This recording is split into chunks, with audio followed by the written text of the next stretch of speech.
Spark academy registered Bengaluru ಭಾಷಣ ಕೌಶಲ್ಯ ಸನ್ನಿವಾಸ ತರಬೇತಿಯ ನುಡಿಗೋಪುರದ ಬಗ್ಗೆ ನನ್ನ ಒಂದೆರಡು ಅನಿಸಿಕೆಗಳನ್ನು ತಮ್ಮ ಮುಂದೆ ಇಡಲು ಇಚ್ಛೆ ಪಡುತ್ತೇನೆ. ನಾನು ಆಶಾ ಕಿರಣ, ಉಡುಪಿ ಜಿಲ್ಲೆಯಿಂದ. ನನ್ನಲ್ಲಿ ಬದಲಾವಣೆಯ ಒಂದು ಸ್ಥಿತಿಗೆ ಬಂದಂತಹ ಪರಿವರ್ತನೆ ಆದಂತಹ ವಿಚಾರವನ್ನು ತಮ್ಮ ಮುಂದೆ ಇಡಲು ಇಷ್ಟಪಡ್ತಾ ಇದ್ದೇನೆ. ಮಾತೃ ದೇವೋ ಭವ, ಪಿತೃ ದೇವೋ ಭವ, ಆಚಾರ್ಯ ದೇವೋ ಭವ, ಅತಿಥಿ ದೇವೋ ಭವ ಎಂಬ ಮಾತು ಎಲ್ಲರಿಗೂ ತಿಳಿದಿದೆ. ಇಲ್ಲಿ ನಾನು ಆಚಾರ್ಯ ದೇವೋ ಭವ ಎಂಬ ಮಾತನ್ನು ಹೇಳಲಿಕ್ಕೆ ಇಷ್ಟಪಡ್ತಾ ಇದ್ದೇನೆ. ಯಾಕೆಂತೇಳಿ ಹೇಳಿದರೆ, ಗುರುಗಳ ಸ್ಥಾನದಲ್ಲಿ ಇದ್ದು ನನ್ನನ್ನು ಈ ಒಂದು ಏಜಿನಲ್ಲಿ ಬದಲಾವಣೆಯನ್ನು ತಂದದ್ದು ಸ್ಪಾರ್ಕ್ ಅಕಾಡೆಮಿ ಇಂಟ್ರೊಡ್ಯೂಸ್ ಮಾಡಿರುವಂತಹ ಮಾತೆಂಬುದು ಜ್ಯೋತಿರ್ಲಿಂಗ. ಮಾತೆಂಬುದು ಜ್ಯೋತಿರ್ಲಿಂಗದಲ್ಲಿ ನಾನು ಕಲಿತಂತಹ ವಿಚಾರಗಳು ಬಹಳಷ್ಟು ಇವೆ. ಇಲ್ಲಿ ನನಗೆ ಕಲಿಸಿದಂತಹ ಗುರುಗಳಾದಂತಹ ಸತೀಶ್ ಗುರುಜಿ, ಹಾಗೆಯೇ ಹಲವು ತರಬೇತುದಾರರು, ಇವರುಗಳಿಂದ ನಾನು ಬಹಳಷ್ಟು ವಿಚಾರಗಳನ್ನು ಕಲಿತಿದ್ದೇನೆ. ನನ್ನ ಸಣ್ಣ ಏಜಿನಲ್ಲಿ ನನಗೊಂದು ಕನಸಿತ್ತು. ಏನು ಅಂತೇಳಿ ಹೇಳಿದರೆ, ಸಾಧಾರಣವಾಗಿ ನಾವು ಒಂದು ಚಿಕ್ಕ ಏಜಿನಲ್ಲಿ ಫಿಲ್ಮನ್ನು ನೋಡ್ತೇವೆ. ಅಲ್ಲಿ ಬಂದಂತಹ ಹೀರೋ ಅಥವಾ ಹೀರೋಯಿನ್ ಇವರು ನಮಗೆ ಪ್ರಭಾವ ಬೀರಿರ್ತಾರೆ. ಅವರನ್ನು ನೋಡಬೇಕು ಎಂಬಂತಹ ಕನಸುಗಳು ಆ ಅವಧಿಯಲ್ಲಿ ಇರುತ್ತೆ. ಆದರೆ ವರ್ಷಗಳು ಕಳೆದಂತೆ, ಜೀವನದ ಅನುಭವಗಳು ಬಂದಂತೆ ಬದಲಾವಣೆ ಆಗುತ್ತೆ. ನಮ್ಮಲ್ಲಿ ಬದಲಾವಣೆ ಯಾವ ರೀತಿ ಆಗುತ್ತೆ ಅಂತೇಳಿ ಹೇಳಿದರೆ, ಈಗ ಸ್ಪಾರ್ಕ್ ಅಕಾಡೆಮಿಯ ಮಾತೆಂಬುದು ಜ್ಯೋತಿರ್ಲಿಂಗಕ್ಕೆ ಸೇರಿದಾಗ ನನಗೆ ಒಂದು ಕನಸು ಕಂಡಿದ್ದು ಇಷ್ಟೇ. ನನ್ನನ್ನು ಬದಲಾವಣೆ ಮಾಡಿದಂತಹ ನನ್ನ ನಾಯಕರುಗಳು, ನನ್ನ ತರಬೇತುದಾರರು ಸ್ಪಾರ್ಕ್ ಅಕಾಡೆಮಿಯಲ್ಲಿ ದುಡಿಯುತ್ತಿರುವವರನ್ನು ಕಣ್ಣಾರೆ ನೋಡಬೇಕು ಎಂಬಂತಹ ಕನಸು ನನ್ನಲ್ಲಿ ಬಂದಿತ್ತು. ಆ ಕನಸು ನನಸಾದದ್ದು ಈ ಒಂದು ಭಾಷಣ ಕಲೆಯ ನುಡಿಗೋಪುರ ತರಬೇತಿ, ಸನ್ನಿವಾಸ ತರಬೇತಿ. ಇಲ್ಲಿ ನಾನು ಕಲಿತಿದ್ದು ಅಷ್ಟಿಷ್ಟಲ್ಲ, ಹಲವಾರು ವಿಚಾರಗಳನ್ನು ಕಲಿತುಕೊಂಡೆ. ಅದರಲ್ಲಿ ಹೇಳೋದಿದ್ರೆ, ಮೊದಲನೆಯದಾಗಿ ಚೇತನ್ ರಾಮ್ ಸರ್, ಇವರ ಪರಿಚಯ ನಿಜವಾಗಿಯೂ ಅಚ್ಚರಿಯಾಯಿತು. ಅವರೊಂದು ಶಿಕ್ಷಕನ ಬಗ್ಗೆ ಮಾತನಾಡಿದ್ರು. ಶಿಕ್ಷಕರಾದ ನಾವು ಕೇಳಲೇಬೇಕಾದ ವಿಷಯ ಅಷ್ಟು ಚೆನ್ನಾಗಿ ಪ್ರಭಾವ ಬೀರಿದೆ. ನನ್ನ ವೃತ್ತಿಯಲ್ಲಿ ಬದಲಾವಣೆಯನ್ನು ತರುವ ಒಂದು ಕ್ಷಣ ಅಂತೇಳಿ ಹೇಳಲಿಕ್ಕೆ ಇಷ್ಟಪಡ್ತಾ ಇದ್ದೇನೆ. ನಾನು ಯಾವತ್ತೂ ನನ್ನ ಮಾತಿನಲ್ಲಿ ಹೇಳೋದು, ನಮಗೆ ಸ್ಫೂರ್ತಿಯನ್ನು ಕೊಡುವವರು ನಮ್ಮ ಪ್ರಧಾನ ಸಂಚಾಲಕರಾದಂತಹ ಮಹೇಶ್ ಪಿ. ಅವರ ತರಗತಿಯಲ್ಲಿಯೂ ಕೂಡ ನಾನು ಹಲವಾರು ವಿಚಾರಗಳನ್ನು ತಿಳಿದುಕೊಂಡಿದ್ದೆ. ಇನ್ನು ವೇಣು ಸರ್ನವರು ಆ ದಿಢೀರನೆ ಮಾತನಾಡುವಂತಹ ಒಂದು ಟೆಕ್ನಿಕ್ಸ್ಗಳನ್ನು ಹೇಳಿಕೊಟ್ರಲ್ಲ, ಆ ವಿಚಾರಗಳು ನನ್ನಲ್ಲಿ ಆ ದಿಢೀರನೆ ಮಾತನಾಡುವಂತಹ ಶಕ್ತಿಯನ್ನೇ ತಂದುಕೊಟ್ಟಿತು. ಇನ್ನು ಸತೀಶ್ ಗುರೂಜಿಯ ಬಗ್ಗೆ ಹೇಳಿದ್ದು ಎಷ್ಟು ಹೇಳಿದರೂ ಕಮ್ಮಿಯೇ. ಅವರು ದೇಹ ಭಾಷೆಯ ಬಗ್ಗೆ ಎಷ್ಟೇ ಸಲ ಮಾತನಾಡಿ ಹೊಸತನ್ನು ಹೇಳ್ತಾರೆ. ಅವರ ಆ ಒಂದು ದೇಹ ಭಾಷೆ ಇರ್ಬೋದು, ನಾವು ಅವರಿಂದ ಕಲಿತಂತಹ ವಿಚಾರಗಳು ಇರ್ಬೋದು, ಅದು ಅಪಾರವಾದದ್ದು ಅಂತೇಳಿ ಹೇಳ್ತೇನೆ. ನಾಗರಾಜ್ ಬೀಜಗನಹಳ್ಳಿ ಸರ್ನವರ ಆ ಕಥೆಗಳು ಹೇಳುವ ರೀತಿ, ಆ ಒಂದು ತರಗತಿ ಕೋಣೆ ನಿಜವಾಗಿಯೂ ಬಹಳ ಆಕರ್ಷಕ. ನಾನು ಎಂಜಾಯ್ ಮಾಡಿದ್ದು ಅಷ್ಟಿಷ್ಟಲ್ಲ, ಅದು ಕೂಡ ನಂದೊಂದು ಕನಸು. ಅವರನ್ನು ನೋಡಬೇಕಾಗಿತ್ತು. ಸತ್ಯವತಿ ಮೇಡಮ್ರವರು ವಸ್ತ್ರ ವಿನ್ಯಾಸದ ಬಗ್ಗೆ ಹೇಳುವಂತಹ ರೀತಿಯೇ ಚಂದ. ಹಾಗೆಯೇ ಇನ್ನು ನಾನು ಕಲಿತಂತಹದ್ದು ಇಲ್ಲಿ ರಾಜೇಶ್ವರಿ ಮೇಡಮ್ರವರು ನಿರೂಪಣಾ ಕೌಶಲ್ಯದ ಬಗ್ಗೆ ಮಾತನಾಡಿದರು. ನಿರೂಪಣಾ ಕೌಶಲ್ಯ ಎಂಬುದು ನನ್ನ ಒಂದು ಕನಸು. ಆ ಕನಸಿನ ಬಗ್ಗೆ ಮಾತನಾಡಿದಂತಹ ಆ ರಾಜೇಶ್ವರಿ ಮೇಡಮ್ನವರನ್ನು ಕೂಡ ಇಲ್ಲಿ ನಾನು ವ್ಯಕ್ತಪಡಿಸಲಿಕ್ಕೆ ಇಷ್ಟಪಡ್ತೇನೆ. ಈ ಸನ್ನಿವಾಸ ತರಬೇತಿ ಹೇಗಿತ್ತು ಅಂತೇಳಿ ಹೇಳಿದರೆ, ಆ್ಯಕ್ಟಿವಿಟಿ ಬೇಸ್ಡ್ ತರಬೇತಿಯಾಗಿತ್ತು. ಆನ್ಲೈನಿನಲ್ಲಿ ಇದೆಲ್ಲ ನನಗೆ ಕಾಣಲಿಕ್ಕೆ ಸಿಕ್ಕಿಲ್ಲ. ಆ್ಯಕ್ಟಿವಿಟಿ ಬೇಸ್ಡ್ ಈ ಒಂದು ತರಬೇತಿಯಲ್ಲಿ ನಾವೆಲ್ಲರೂ ಮಕ್ಕಳಾಗಿ ಕುಣಿದಾಡಿದೆವು. ನಮ್ಮಲ್ಲಿ ಇರುವಂತಹ ಜ್ಞಾನವನ್ನು ಬೆಳೆಸಿಕೊಂಡೆವು. ನಮ್ಮ ಕನಸಾದ ನಮ್ಮ ತರಬೇತುದಾರರನ್ನು ಮೀಟ್ ಮಾಡಿದ್ದು ಮಾತ್ರವಲ್ಲದೆ, ನಮ್ಮ ಮೆಂಟರ್ಸ್ಗಳು, ನಮ್ಮ ಹಿರಿಯರು, ನಮ್ಮ ಸೀನಿಯರ್ಸ್ಗಳನ್ನು ನೋಡಿ ಅವರ ಜ್ಞಾನವನ್ನು ಕೂಡ ನಾನು ಪಡೆದುಕೊಂಡೆ. ಇದೊಂದು ಸಂತಸದ ವಿಷಯ. ತರಬೇತುದಾರರು ಸ್ಟೇಜಿನಲ್ಲಿ ಇರುವಾಗ ಏನಾಗ್ತದೆ ಅಂತೇಳಿ ಹೇಳಿದರೆ, ಅವರು ಟ್ರೈನರ್ ಆಗಿ ಇರ್ತಾರೆ. ಆದರೆ ಅವರು ಸ್ಟೇಜಿನಿಂದ ಹೊರ ಬಂದಾಗ ನಮ್ಮ ಜೊತೆ ಸ್ನೇಹಿತರಾಗಿ ವರ್ತಿಸಿದ್ದು ವಿಶೇಷವಾಗಿ ಕಂಡುಬಂತು. ಸಾಂಸ್ಕೃತಿಕ ಕಾರ್ಯಕ್ರಮದಲ್ಲಿ ನಮ್ಮ ತರಬೇತುದಾರರೊಟ್ಟಿಗೆ ಸ್ನೇಹಿತರಾಗಿ ಬೆರೆದಂತಹ ಕ್ಷಣ ಸುಂದರ. ಒಟ್ಟಿನಲ್ಲಿ ವ್ಯವಸ್ಥೆ ಚೆನ್ನಾಗಿತ್ತು. ಇಲ್ಲಿ ಒಬ್ಬರು ತರಬೇತುದಾರರನ್ನು ಹೇಳಲಿಕ್ಕೆ ಮರ್ತು ಬಿಟ್ಟೆ, ಅದು ಸಂದೀಪ್ ವಿಜಯನ್ ಅಂತ. ಅಂತಾರಾಷ್ಟ್ರೀಯ ತರಬೇತುದಾರರು ಅವರು ನಿಂತುಕೊಳ್ಳುವ ರೀತಿಯೇ ಚಂದ, ಅವರು ಮಾತನಾಡುವ ರೀತಿಯೇ ಚಂದ. ಇದನ್ನು ನಾನು ನನ್ನ ಜೀವನದಲ್ಲಿ ಅಳವಡಿಸಿಕೊಳ್ಬೇಕು. ನನ್ನ ಕನಸಾದ ನಿರೂಪಣಾ ಕ್ಷೇತ್ರ ಇರ್ಬೋದು, ಭಾಷಣಕಾರ ಇರ್ಬೋದು, ಇದು ನನ್ನಲ್ಲಿ ಬದಲಾವಣೆಯನ್ನು ತರ್ತದೆ. ಈ ಬದಲಾವಣೆಯನ್ನು ತಂದಂತಹ ಸ್ಪಾರ್ಕ್ ಅಕಾಡೆಮಿಗೆ ನಾನು ಯಾವತ್ತೂ ಸೆಲ್ಯೂಟ್ ಹೇಳ್ತೇನೆ. Thank you. ಎಲ್ಲರಿಗೂ ನಮಸ್ಕಾರ.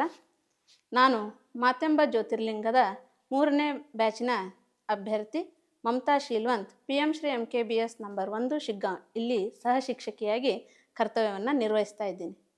ಇಂದು ನಾವು ಇಲ್ಲಿ ಭಾಷಣ ಕೌಶಲ ಸಹನಿವಾಸ ತರಬೇತಿಗೆ ನುಡಿಗೋಪುರ ಕಾರ್ಯಕ್ರಮಕ್ಕೆ ತರಬೇತಿ ಶಿಬಿರಕ್ಕೆ ಆಗಮಿಸಿದ್ದೀವಿ. ಇಲ್ಲಿ ನನ್ನ ಅನಿಸಿಕೆಗಳನ್ನು ಹೇಳಲಿಕ್ಕೆ ಹೇಳಿದ್ದಾರೆ. ಮೊದಲಿಗೆ ಶ್ರೀ ಗುರುಭ್ಯೋ ನಮಃ ಎನ್ನುವ ಮಾತಿನಿಂದ ನನ್ನ ಅನಿಸಿಕೆಯನ್ನು ಪ್ರಾರಂಭಿಸ್ತೀನಿ. ನನ್ನಂತೆ ನಾನು ನನಗಾಗಿ ನಾನು ಮಾತನಾಡಿ ನನ್ನ ವ್ಯಕ್ತಿತ್ವವನ್ನು ನಾನೇ ರೂಪಿಸಿಕೊಳ್ಳುವಂಥ ಹಾದಿಯಲ್ಲಿ ನನ್ನನ್ನು ನಡೆಸಿದಂತಹ ನನ್ನ ಆತ್ಮೀಯ ಗುರುಜಿ ಮಹೇಶ್ ಗುರುಜಿ ಹಾಗೂ ಸತೀಶ್ ಗುರುಜಿಯವರ ಪಾದಾರವಿಂದಗಳಿಗೆ ನಮಸ್ಕರಿಸುತ್ತಾ, ಮಾತಿ ನಿಮ್ಮ ನಗೆ ನುಡಿಯು, ಮಾತಿ ನಿಮ್ಮ ಹಗೆ ಕೊಲೆಯು, ಮಾತಿ ನಿಮ್ಮ ಸರ್ವ ಸಂಪದವು, ಲೋಕಕ್ಕೆ ಮಾತೆ ಮಾಣಿಕವು ಕಾಣ ಸರ್ವಜ್ಞ ಎನ್ನುವಂತೆ ಮಾತಿನಿಂದ ಏನೆಲ್ಲ ಆಗುತ್ತೆ ಅನ್ನುವುದನ್ನು ತಿಳಿಸಿಕೊಟ್ಟಂಥ ಈ ಒಂದು ಸ್ಪಾರ್ಕ್ ಅಕಾಡೆಮಿಯ ಮಾತೆಂಬ ಜ್ಯೋತಿರ್ಲಿಂಗದ ಅಭ್ಯರ್ಥಿಯಾಗಿ ಮಾತಿನ ಮಂಟಪದಲ್ಲಿ ಅನುಭವವನ್ನು ಪಡೆದು ಈಗ ನುಡಿಗೋಪುರದಲ್ಲಿ ನನ್ನ ವ್ಯಕ್ತಿತ್ವದ ಕಳಸವನ್ನು ಮೇಲೇರಿಸಿಕೊಳ್ಳಲಿಕ್ಕೆ ಅವಕಾಶವನ್ನು ಕಲ್ಪಿಸಿಕೊಟ್ಟಿದ್ದಕ್ಕಾಗಿ ನನ್ನ ಗುರುಜಿಯವರಲ್ಲಿ ನಾನು ಮೊದಲಿಗೆ ನಮನಗಳನ್ನು ಸಲ್ಲಿಸ್ತಾ ಇದ್ದೀನಿ. ಸಹನಿವಾಸ ತರಬೇತಿ, ಆನ್ಲೈನ್ ತರಬೇತಿಯಲ್ಲಿ 10 ಕೇಳಿಸ್ಕೊಂಡ್ರೆ 8 ಬರ್ಕೊಳ್ತಾ ಇದ್ದೆ, 6 ನೆನಪು ಮಾಡ್ಕೊಳ್ತಾ ಇದ್ದೆ, 4 ಹೇಳ್ತಿದ್ದೆ, 2 ಫಾಲೋ ಅಪ್ ಮಾಡಿ ನಂತರ ಕೈ ಬಿಟ್ಬಿಡ್ತಿದ್ದೆ. ಆದರೆ ಎಲ್ಲೋ ಏನೋ ಒಂಚೂರು ಬೇಕಿತ್ತು, ಮನಸ್ಸಿಗೆ ಅನ್ನಿಸ್ತಿತ್ತು ಅವಾಗವಾಗ, ಎಲ್ಲೋ ಏನೋ ನಂಗೊಂದು ಸ್ವಲ್ಪ ಬೇಕು, ಇನ್ನೂ ಸ್ವಲ್ಪ ಬೇಕು, ಆನ್ಲೈನ್ ನನಗೆ ಪರಿಪೂರ್ಣ ಆಗ್ತಾ ಇಲ್ಲ ಅಂತ ಹೇಳಿ ಎಷ್ಟೇ ಸಾಧನೆ ಮಾಡಿದರೂ ಗುರುಗಳೆಲ್ಲ ನಮಗೆ ಕಾಲ್ ಮಾಡಿ ಕೇಳಿದಾಗೆಲ್ಲ ನಮ್ಮನ್ನು ಉನ್ನತ ಮಟ್ಟಕ್ಕೆ ಕೆಲವೊಂದು ವಿಚಾರಗಳಲ್ಲಿ ನಮ್ಮನ್ನು ಪುಷ್ಟಿ ಕೊಟ್ಟು ಮೇಲೆ ಬೆಳೆಸಿದ್ದಾರೆ. ಆದರೆ ಎಲ್ಲೋ ಮನಸ್ಸಲ್ಲಿ ಒಂದು ಕೊರಗಿತ್ತು, ಬೇಕು, ಏನೋ ಒಂದು ಕೊರಗಿದೆ ಅಂತ. ಆ ಕೊರಗನ್ನು ನೀಗಿಸಿರುವಂಥದ್ದು ಈ ನುಡಿಗೋಪುರ ಸಹನಿವಾಸ ತರಬೇತಿ. ನನಗೆ ತುಂಬ ಸಂತೋಷದಾಯಕವಾಗಿದೆ. ಈ ತರಬೇತಿಯಲ್ಲಿ ಭಾಷಣಕಾರ ಹೇಗಿರಬೇಕು, ಅವನ ಹಾವಭಾವ ಹೇಗಿರಬೇಕು, ಸಭಿಕರನ್ನು ಯಾವ ರೀತಿ ಎದುರಿಸಬೇಕು, ತತ್ಕ್ಷಣದಲ್ಲಿ ಯಾವ ರೀತಿ ಮಾತಾಡಬೇಕು, ನಮಗೆ ಡ್ರೆಸ್ ಸೆನ್ಸ್ ಹೇಗಿರಬೇಕು, ಗೊತ್ತಿಲ್ಲದಿಂದ ಗೊತ್ತಿರೋದ್ರ ಕಡೆ ಯಾವ ರೀತಿ ನಡ್ಕೊಳ್ಬೇಕು, ಚಟುವಟಿಕೆಗಳನ್ನು ಯಾವ ರೀತಿ ಮಾಡಿಸ್ಬೇಕು, ಸಭಿಕರನ್ನು ಹೇಗೆ ಆಕರ್ಷಣೆ ಮಾಡ್ಕೋಬೇಕು, ಕತೆಗಳನ್ನು ಯಾವ ರೀತಿ ಹೇಳ್ಕೊಡ್ಬೇಕು ಅನ್ನುವಂಥ ಹಲವಾರು ಅಂಶಗಳನ್ನು ತುಂಬ ಮನವರಿಕೆಯಿಂದ ಹೇಳ್ಕೊಟ್ಟಿದ್ದಾರೆ. ನಮ್ಮ ಚೇತನ್ ರಾಮ್ ಸರ್ ಆಗಿರ್ಬೋದು, ಸಂದೀಪ್ ವಿಜಯನ್ ಸರ್ ಆಗಿರ್ಬೋದು, ಮಹೇಶ್ ಗುರುಜಿ ಆಗಿರ್ಬೋದು, ಸತೀಶ್ ಗುರುಜಿ ಆಗಿರ್ಬೋದು, Rajeshwari madam, Satyavati madam, Venu sir, ನಮ್ಮ ಸುರಸುಂದರಾಂಗ ನಾಗರಾಜ್ ಬೀಜನಗಳಿ ಸರ್, ಎಷ್ಟೆಲ್ಲ ಅದ್ಭುತ ಸಂಪನ್ಮೂಲಗಳು ಈ 3 ದಿನದಲ್ಲಿ ನಮಗೆ 3 ಜನ್ಮಕ್ಕೆ ಆಗುವಷ್ಟಂದ್ರೂ ಅತಿಶಯೋಕ್ತಿ ಅಲ್ಲ. ಅಷ್ಟೊಂದು ನಮ್ಮಂತೆ ನಮ್ಮವರಾಗಿ ನಮ್ಮ ಮಟ್ಟಕ್ಕೆ ಇಳಿದು ನಮ್ಮನ್ನು ಬೆಳಿಬೇಕು ಅಂಥೇಳಿ ನಮ್ಮನ್ನು ತಿದ್ದುತ್ತಿರುವಂಥ ಈ ಗುರುಗಳಿಗೆ ಎಷ್ಟು ನಾವು ಹೃದಯಪೂರ್ವಕ ನಮನಗಳನ್ನು ಸಲ್ಲಿಸಿದರೂ ಕಡಿಮೆಯೇ. ಇಂಥ ಒಂದು ಅವಕಾಶವನ್ನು ಕಲ್ಪಿಸಿಕೊಟ್ಟಿದ್ದು ಈ ಸ್ಪಾರ್ಕ್ ಅಕಾಡೆಮಿ. ಇದಕ್ಕೆ ನಾನು ನಿಜವಾಗ್ಲೂ ಮನಪೂರ್ವಕವಾಗಿ ತುಂಬ ಹೃದಯದ ಧನ್ಯವಾದಗಳನ್ನು ಸಮರ್ಪಿಸ್ತೀನಿ. ಯಾಕಂದರೆ ಅವಕಾಶ ನಮಗೆ ಎಲ್ಲ ಕಡೆ ಇದ್ದರೂ ಅದನ್ನು ಹೇಗೆ ಬಳಸ್ಕೊಳ್ಬೇಕು ಅನ್ನೋ ಕಲ್ಪನೆ ಇರಲಿಲ್ಲ. ಅಂಥ ಒಂದು ಅವಕಾಶವನ್ನು ನೀಡಿ ಅವಕಾಶವನ್ನು ಹೇಗೆ ಸದ್ಬಳಕೆ ಮಾಡ್ಕೊಳ್ಬೇಕು ನಾವು ಅನ್ನೋದನ್ನು ತಿಳಿಸಿಕೊಟ್ಟಿದ್ದು ಈ ಸ್ಪಾರ್ಕ್ ಅಕಾಡೆಮಿಯ ಒಂದು ಸ್ಪಾರ್ಕ್ನ ಕಿಡಿ. ಒಂದು ಮಗು ಹಸ್ದಾಗ ಯಾರು ಬೇಕಾದರೂ ಅದರ ಹಸಿವನ್ನು ನಿಂಗಿಸ್ಬೋದು, ಆದರೆ ತಾಯಿ ಕುಡಿಸುವಂಥ ಹಾಲಿಗಿಂತ ಶ್ರೇಷ್ಠತೆ ಮತ್ತೊಂದಿಲ್ಲ. ಹಾಗೆ ನಮಗೆ ಮಾತನ್ನು ಯಾರು ಬೇಕಾದರೂ ಕಲಿಸ್ಕೊಡ್ಬೋದು ಮಾತಾಡಲಿಕ್ಕೆ. ಆದರೆ ಈ ಸ್ಪಾರ್ಕ್ ಅಕಾಡೆಮಿಯ ಮೂಲಕ ಮಾತೆಂಬ ಜ್ಯೋತಿರ್ಲಿಂಗದಿಂದ ಮಾತಿನ ಮಂಟಪದಲ್ಲಿ ಬಂದು ಈ ನುಡಿಗೋಪುರಕ್ಕೆ ಏನು ಬಂದಿದ್ದೀವಲ್ಲ ಈ ತರಬೇತಿಯಲ್ಲಿ, ಇದಕ್ಕೆ ಇಲ್ಲಿ ಕಲಿಸುವಂಥ ಮಾತಿನ ಶ್ರೇಷ್ಠತೆಗೆ ಮತ್ತೊಂದಿಲ್ಲ. ಇದು ತಾಯಿಯ ಹಾಲಿನಷ್ಟೇ ಶ್ರೇಷ್ಠವಾದಂತಹ ತರಬೇತಿ. ಇದು ನನ್ನ ಅನಿಸಿಕೆ.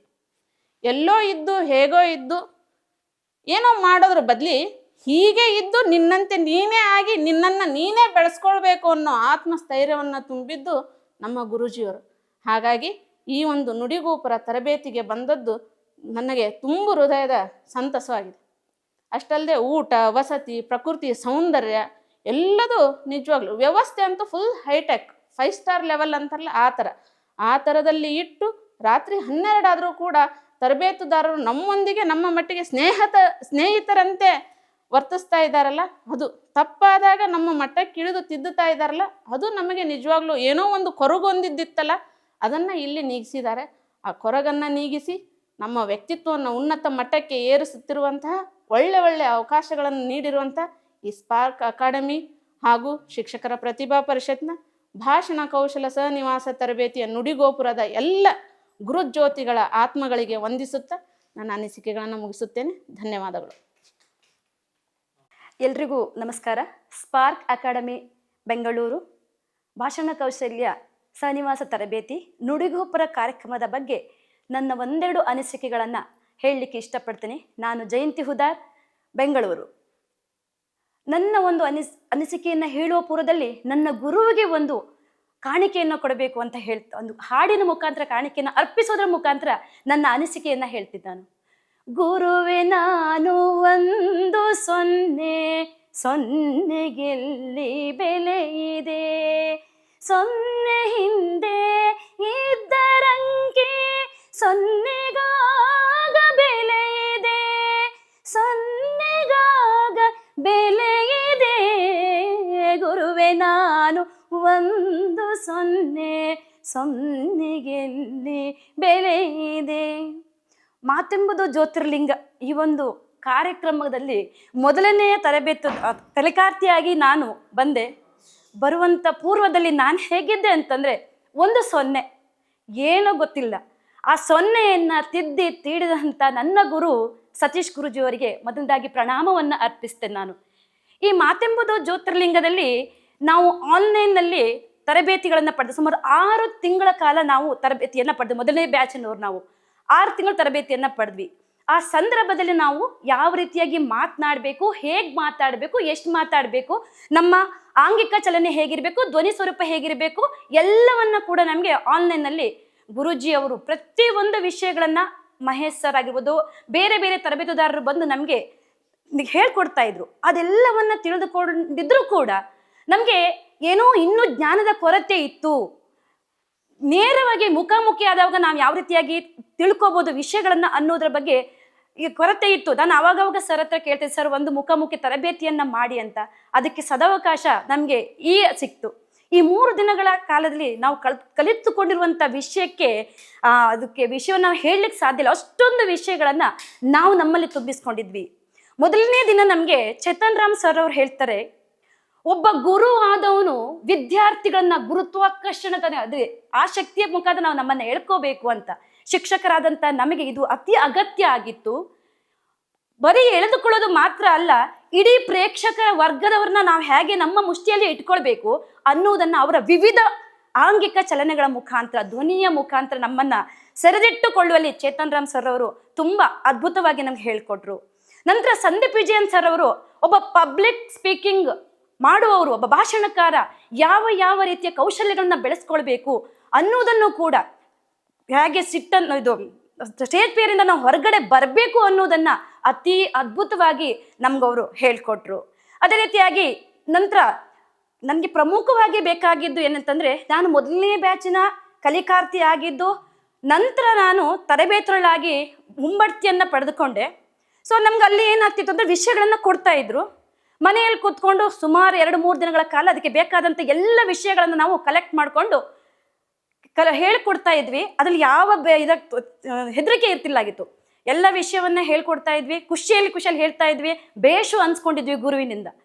ನಮಗೆ ಸಹನಿವಾಸ ತರಬೇತಿ ಬರುವ ಪೂರ್ವದಲ್ಲಿ ಆನ್ಲೈನ್ ತರಗತಿ ಅಂತ ಇದ್ಕೊಂಡಿದ್ರು.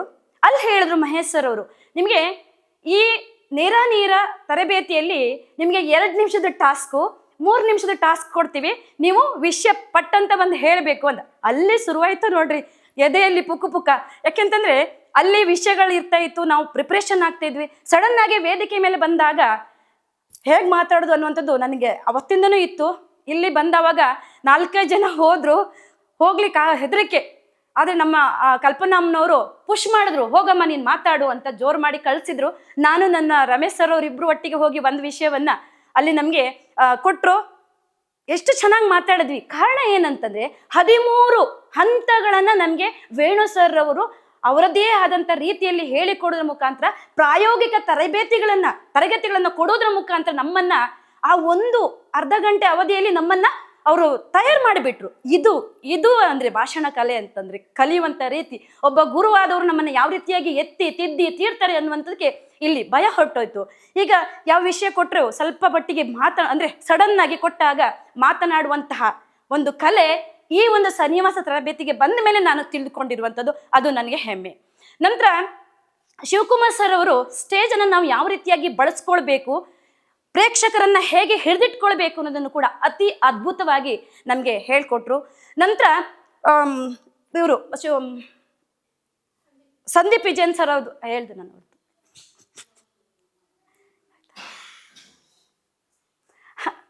ಹಾಗೆ ನಂತರ ಸತೀಶ್ ಗುರೂಜಿ ಅವರು ಬಂದರು. ಆಲ್ರೆಡಿ ಅವರು ನಮಗೆ ಆನ್ಲೈನ್ ತರಬೇತಿಯಲ್ಲಿ ಬಾಡಿ ಲ್ಯಾಂಗ್ವೇಜ್ ಅನ್ನ ಯಾವ ರೀತಿಯಾಗಿ ನಾವು ಹೇಳಬೇಕು ಅನ್ನೋದನ್ನ ಆನ್ಲೈನ್ ಹೇಳ್ಕೊಟ್ಟಿದ್ರು.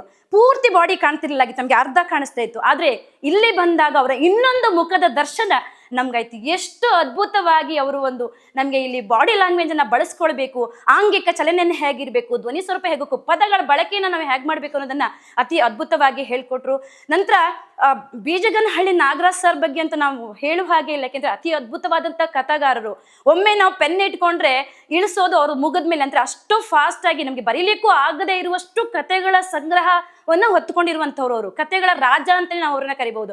ಅಂತಹ ಅದ್ಭುತವಾದಂತಹ ಕಥೆಗಳನ್ನ ನಾವು ಹೇಗೆ ಹೆಣ್ದು ಪ್ರೇಕ್ಷಕರನ್ನ ನಮ್ಮ ಹಿಡಿತದಲ್ಲಿ ಇಟ್ಕೊಳ್ಬೇಕು ಅನ್ನೋದು ಕೂಡ ಅವರಿಂದ ಕಲ್ತ್ಕೊಂಡ್ವಿ. ಇನ್ನು ಡ್ರೆಸ್ ಸೆನ್ಸ್ ನಮ್ಗೆ ಹೇಗಿರ್ಬೇಕು ಅನ್ನುವಂಥದ್ದು ಸತ್ಯವತಿ ಬಸವರಾಜ್ ಮೇಡಮ್ ಅವರು ಕೂಡ ಅತಿ ಅದ್ಭುತವಾಗಿ ಅವರು ವಿತ್ ಪ್ರಾಕ್ಟಿಕಲ್ ಆಗಿ ತುಂಬಾ ಸುಂದರವಾಗಿ ಡ್ರೆಸ್ ಮಾಡ್ಕೊಂಡು ಬಂದು ನಮ್ಗೆ ಅವರು ಆ ಕ್ಲಾಸನ್ನ ಕೊಟ್ಟರು. ನಾವು ಕೂಡ ಮುಂದೆ ಹೀಗೆ ಇರಬೇಕು ಅನ್ನೋದನ್ನ ಕಲ್ತ್ಕೊಳ್ಳಂತಾಯ್ತು. ಹೀಗೆ ಹಲವಾರು ವಿಷಯಗಳನ್ನ ನಾವು ತಿಳಿದುಕೊಳ್ತಾ ಹೋದ್ವಿ. ಇನ್ನು ಮಹೇಶ್ ಸರ್ ಅವರು ಇಡೀ ತರಗತಿ ಅಂದ್ರೆ ಪ್ರೇಕ್ಷಕರನ್ನ ಹೇಗೆ ನಾವು ಹಿಡಿದಿಟ್ಟುಕೊಳ್ಬೇಕು, ಅವರಿಗೆ ಬೇಕಾದಂತ ಯಾವ ರೀತಿಯಾದಂಥ ಪ್ರಾಪರ್ಟಿನ ನಾವು ಯೂಸ್ ಮಾಡಬೇಕು, ಅದೆಲ್ಲವನ್ನು ಕೂಡ ನಮಗೆ ಅತಿ ಸವಿಸ್ತಾರವಾಗಿ ಹೇಳ್ಕೊಟ್ರು. ಒಂದೇ ಎರಡೇ ಹಲವಾರು ವಿಚಾರಗಳನ್ನ ಈ ಒಂದು ತರಬೇತಿಯಲ್ಲಿ ನಾವು ಕಲ್ತ್ಕೊಂಡ್ವಿ. ಜೊತೆಯಲ್ಲಿ ಇಲ್ಲಿನ ಒಂದು ವ್ಯವಸ್ಥೆ ಬಗ್ಗೆ ಹೇಳೋದಾದ್ರೆ ಅತಿ ಅದ್ಭುತವಾಗಿತ್ತು. ಊಟದಿಂದ ಹಿಡಿದು ನಮ್ಮ ರಾತ್ರಿಯ ವ್ಯವಸ್ಥೆ ಇರ್ಬೋದು, ಶೌಚಾಲಯ ವ್ಯವಸ್ಥೆ ಎಲ್ಲವೂ ಕೂಡ ತುಂಬಾ ಅದ್ಭುತವಾಗಿ ಮಾಡಿದ್ರು. ಬೆಳಿಗ್ಗೆ ನಾವು ತಿಂಡಿ ತಿನ್ಬೇಕಾದ್ರೆ ನನ್ನ ಸಹೋದ್ಯೋಗಿ ಒಬ್ರು ಮಾತಾಡ್ತಾ ಇದ್ರು, ಅಲ್ಲ ಮೇಡಮ್ 3,500 ರೂಪಾಯಿ ಇವ್ರು ತಗೊಂಡಿದ್ದಾರೆ, ಇಷ್ಟೆಲ್ಲ ವ್ಯವಸ್ಥೆಗಳನ್ನ ನಮ್ಗೆ ಕೊಟ್ರಲ್ಲ, ಇದನ್ನ ಹೇಗೆ ಇವರು ಹೊಂದಿಸ್ತಾರೆ ಬೇರೆ ಅಂತ ಕೇಳ್ತಾ ಇದ್ರು. ಅಂದ್ರೆ ನಮ್ಗೆ ಗೊತ್ತು, ಇಲ್ಲಿ ಹಣಕ್ಕೆ ನಾವು ಇವ್ರು ಬೆಲೆ ಕೊಟ್ಟಿಲ್ಲ. ಅವರ ಒಂದು ಸ್ಪಾರ್ಕ್ ಅಕಾಡೆಮಿ ಉದ್ದೇಶ ಏನು, 100 ಪ್ರತಿಭೆಗಳನ್ನ ಹುಟ್ಟಿಸ್ಬೇಕು, ಅವರನ್ನ ಬೆಳೆಸಬೇಕು ಅನ್ನುವಂಥದ್ದು ಅವರ ಆಶಯ. ಅವರ ಆಶಯಕ್ಕೆ ತಕ್ಕ ಹಾಗೆ ನಾವೆಲ್ಲರೂ ಕೂಡ ಬಂದಿದ್ದೇವೆ, ಹಲವಾರು ವಿಚಾರಗಳನ್ನ ಕಲ್ತಿದ್ದೇವೆ. ಹಾಗಾಗಿ ಅವರಿಗೆ ಮನದಾಳದ ಒಂದು ನಮನಗಳನ್ನ ಅರ್ಪಿಸ್ತಾ ನನ್ನ 2 ಮಾತುಗಳನ್ನ ಮುಗಿಸ್ತೇನೆ. Thank you. ಎಲ್ಲರಿಗೆ ನನ್ನ ನಮಸ್ಕಾರಗಳು. ಸ್ಪಾರ್ಕ್ ಅಕಾಡೆಮಿಯ ಬೆಂಗಳೂರು ಈ ಒಂದು ಸಂಸ್ಥೆಗೆ ನಾವು ಮೊದಲ ಬಾರಿಗೆ ಹೆಜ್ಜೆ ನೆಟ್ಟಿವಿ. ಈ 3 ದಿನದ ಒಂದು ತರಬೇತಿ ಭಾಳ ಉತ್ತಮವಾಗಿರ್ತಕ್ಕಂಥ ಕಾರ್ಯಕ್ರಮಗಳ ಜೊತೆಗೆ ನಮಗೆ ಚಿಕ್ಕ ಮಕ್ಕಳ ಯಾವ ರೀತಿ ನಾವು ಕಲಿಸ್ಬೇಕು ಶಿಕ್ಷಕರಾಗಿ, ಅದೇ ರೀತಿ ನಮಗೆ ಕೆಲವೊಂದು ವಿಷಯಗಳನ್ನು ಸಣ್ಣ ಸಣ್ಣ ಪದಗಳಿಂದ ಹಿಡಿದು ದೊಡ್ಡ ದೊಡ್ಡ ಪದಗಳವರೆಗೆ ಅವರಿಗೆ ಯಾವ ರೀತಿ ಮಾತಾಡಬೇಕು, ನಾವು ಯಾವ ರೀತಿ ಇರಬೇಕು, ನಮ್ಮ ಆ್ಯಕ್ಷನ್ ಯಾವ ರೀತಿ ಇರಬೇಕು, ಅಲ್ಲಿ ಸೇರಿರ್ತಕ್ಕಂಥ ಜನರನ್ನು ನಾವು ಯಾವ ರೀತಿ ಅಟ್ರಾಕ್ಷನ್ ಮಾಡಬೇಕು, ಜೊತೆಗೆ ಅಲ್ಲಿರ್ತಕ್ಕಂಥ ನಮ್ಮದು ವಾಕ್ ಚಾತುರ್ಯತೆ ಯಾವ ರೀತಿ ಇರಬೇಕು, ನಮ್ಮ ಭಾಷಣ ಯಾವ ರೀತಿ ಇರಬೇಕು, ಅಲ್ಲಿರ್ತಕ್ಕಂಥ ಯಾವ ವಿಷಯ ತಗೋಬೇಕು ನಾವು ಅನ್ನೋದ ನಮ್ಮ ಸ್ಪಾರ್ಕ್ ಅಕಾಡೆಮಿಯ ಇರ್ತಕ್ಕಂಥ ವೇಣು ಸಾರ್ ಅವರು, ಆನಂತರ ಸತೀಶ್ ಸಾರ್ ಅವರು, ಆಮೇಲೆ ಇನ್ನೂ 4-5 ಜನ ಹೆಸರು ನನಗೆ ಗೊತ್ತಿಲ್ಲ. ಹಂಗಾಗಿ ಎಲ್ಲ ಶಿಕ್ಷಕರದು ಹೇಳ್ತಾ ಹೋದಾಗ ಸಾಕಷ್ಟು ವಿಷಯ ಇದಾವೆ. ಈ ನಾವು 2 ದಿನದ ತರಬೇತಿಯಲ್ಲಿ ಸಾಕಷ್ಟು ವಿಷಯಗಳನ್ನು ತಿಳ್ಕೊಂಡ್ವಿ. ನಾವು ಬದಲಾವಣೆ ಆಗೋಕೆ ಇದು ಒಳ್ಳೆಯ ಅವಕಾಶ. ಯಾಕಂದ್ರೆ ಸಾರ್ ನಮಗೆ ಹೇಳಿದ್ರು, ಫೋನ್ ಮಾಡಿ ನೀವು ಬರ್ರಿ ಅಂತ ಹೇಳಿದ್ರು. ಆದರೆ ನಮಗೆ ಭಾಳ ದೂರ ಆಗುತ್ತೆ, ಆಗಲ್ಲ ಸರ್ ಅಂತ ಹೇಳಿದ್ವಿ. ಇಲ್ಲ ಬಂದೋಗ್ರಿ, ಈ ಅವಕಾಶ ನೀವು ಕಳ್ಕೋಬೇಡ್ರಿ, ಬಂದಿರತಕ್ಕಂಥ ಅವಕಾಶ ಕಳ್ಕೋಬೇಡ್ರಿ ಅಂತ ಹೇಳ್ತಾ ಇವ್ರೇನು ಮಾಡಿದ್ರು ಅಂದ್ರೆ ಬಂದು ನಮ್ಮ ಸಮಯದಲ್ಲಿ ಪ್ರತಿಯೊಬ್ಬರಿಗೂ ಒಂದೊಂದು ಅವಕಾಶವನ್ನು ಕೊಟ್ಟರು. ಆ ಅವಕಾಶವನ್ನು ನಾವು ಬಳಸ್ಕೊಂಡು ಉತ್ತಮವಾಗಿರ್ತಕ್ಕಂಥ ಸ್ಪೀಚ್ ಮಾಡಿದ್ರು. ಒಂದನೇದು ಡ್ರೆಸ್ಸು, ಎರಡನೇದು ಮಾತನಾಡೋದು, ಅಲ್ಲಿರ್ತಕ್ಕಂಥ ಜನರನ್ನ ಅಟ್ರಾಕ್ಷನ್ ಮಾಡೋದು, ಅಲ್ಲಿರ್ತಕ್ಕಂಥ ವಿಷಯಗಳನ್ನ ಸಂಗ್ರಹ ಮಾಡೋದು, ಅಲ್ಲಿರ್ತಕ್ಕಂಥ ಯಾವ ರೀತಿ ವಿಷಯಗಳನ್ನು ಹೇಳ್ಬೇಕು ನಾವು, ಆ ರೀತಿ ಯಾವ ರೀತಿ ಅವ್ರನ್ನ ನಮ್ಮ ಕಡೆ ಹೋಗ್ಬಿಟ್ಟು ಅವನ್ನ ಇರ್ತಕ್ಕಂಥ ವಿಷಯಗಳ ಬಗ್ಗೆ ಚೆನ್ನಾಗಿ ಮನನ ಮಾಡಿ ಅವ್ರನ್ನ ಕತೆ, ಕವನ, ಕಾದಂಬರಿ, ನಾಟಕ ಹಿಂಗೆ ಬೇರೆ ಬೇರೆ ರೀತಿಯಲ್ಲಿರ್ತಕ್ಕಂಥ ವಿಷಯಗಳನ್ನು ಅವ್ರು ಏನು ಮಾಡ್ತಾಯಿದ್ರು ನಮಗೆ ತಿಳಿಸಿ, ನೀವು ಇದೇ ರೀತಿ ಮಾಡಬೇಕು, ಇದೇ ರೀತಿ ಮುಖಾಮುಖಿ ತರಬೇತಿಯಲ್ಲಿ ಪ್ರತಿಯೊಬ್ಬರನ್ನು ಎಬ್ಬಿಸ್ತಾ ಇದ್ದಾರೆ. ಎಬ್ಬಿಸಿ ನಮಗೆ ಅನೇಕ ವಿಷಯಗಳನ್ನು ತಿಳಿಸಿದರು. ಆ ವಿಷಯಗಳನ್ನು ತಿಳಿಸಿದ ನಮಗೆ ಮನದಟ್ಟಾಗಿ ನಾವು ಬದಲಾವಣೆ ಆಗಿ ಒಂದು ಅವಕಾಶ ಇದೆ, ಕೌಶಲ್ಯಗಳ ಸಾಕಷ್ಟನ್ನು ನಾವು ತಿಳ್ಕೊಬೋದು. ಆ ಇರ್ತಕ್ಕಂಥ ಗುರುಗಳು ನಮಗೆ ಇಷ್ಟು ಹೇಳಿ ನನ್ನ ಚಿಕ್ಕ ಪರಿಚಯ, ಇಷ್ಟು ಹೇಳಿ ನನ್ನ ಭಾಷಣ ಮುಗಿಸ್ತೀನಿ. ನಮಸ್ಕಾರ, ನನ್ನ ಹೆಸರು ಮೂರ್ತಿ ಎಲ್.